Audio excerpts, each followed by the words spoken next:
മദ്രസ പഠനം പൂർത്തിയായ വിദ്യാർത്ഥികൾക്ക് തുടർ പഠന സിലബസുമായി നജാത്ത് എഡ്യൂക്കേഷണൽ ചാരിറ്റബിൾ ട്രസ്റ്റ്.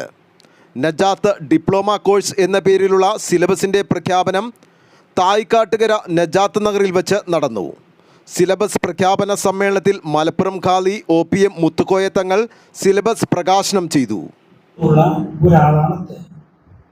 വരുന്ന കുട്ടികളെ ഈ വളർന്നു വരുന്ന കുട്ടികളൊക്കെ ഏത് രൂപത്തിലാണ് തെർബിയ ചെയ്യേണ്ടത്, അവരെ ഏത് രൂപത്തിലാണ് നമ്മൾ വളർത്തിയിരിക്കേണ്ടത്, ഇതിനെക്കുറിച്ച് അവർക്ക് വ്യക്തമായ ഒരു ദിശാബോധം നൽകുന്ന ഒരു കാഴ്ചപ്പാടുള്ള ഫ്യൂച്ചറിനെ പറ്റി ചിന്തിക്കുന്ന ആളാണ് ഓണംപള്ളി ഉസ്താദ്. അത് വാക്കിലും എഴുത്തിലും പലതിലും.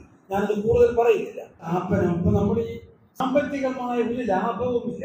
പിന്നെ ലാഭം കിട്ടുന്നത് അവിടെ എവിടെ? ഇത് പ്രാക്ടിക്കലാണ് ഇവിടെ നടക്കാൻ പോകുന്നത്. ഞാനിത് ഈ സ്കീം ഉദ്ഘാടനം ചെയ്യുകയാണ്. വിദ്യാഭ്യാസ ജീവകാരുണ്യ പ്രവർത്തനങ്ങൾ ലക്ഷ്യം വെച്ചുകൊണ്ട് രൂപീകൃതമായതാണ് നജാത്ത് എഡ്യൂക്കേഷണൽ ചാരിറ്റബിൾ ട്രസ്റ്റ് എന്ന് സമ്മേളനത്തിൽ അധ്യക്ഷത വഹിച്ച trust chairman doctor M. Abbas പറഞ്ഞു.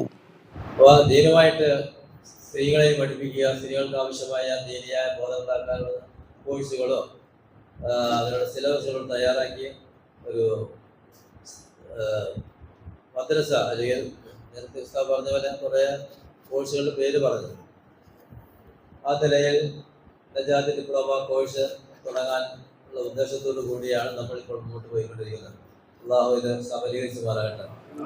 മദ്രസ വിദ്യാഭ്യാസത്തിന് ശേഷം ഭൗതിക വിദ്യാഭ്യാസത്തിന് തടസ്സമാകാത്ത വിധം ആത്മീയ വിദ്യാഭ്യാസം നേടുവാനും മദ്രസ വിദ്യാഭ്യാസം കഴിയുന്നതോടെ മതപഠനത്തോട് വിട പറയുന്ന അവസ്ഥയ്ക്ക് മാറ്റം വരുത്തുന്ന രീതിയിലുമാണ് സിലബസ് തയ്യാറാക്കിയിരിക്കുന്നതെന്നും ട്രസ്റ്റ് ഭാരവാഹികൾ അറിയിച്ചു.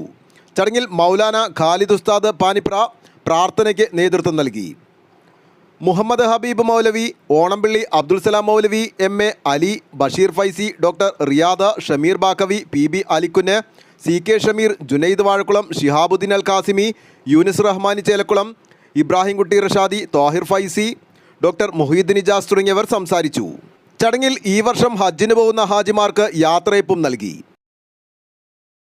ആലുവ ലൈവ് ന്യൂസിനു വേണ്ടി സിദ്ദീഖ് കാരക്കാടിനൊപ്പം സനൂപ് കളമശ്ശേരി.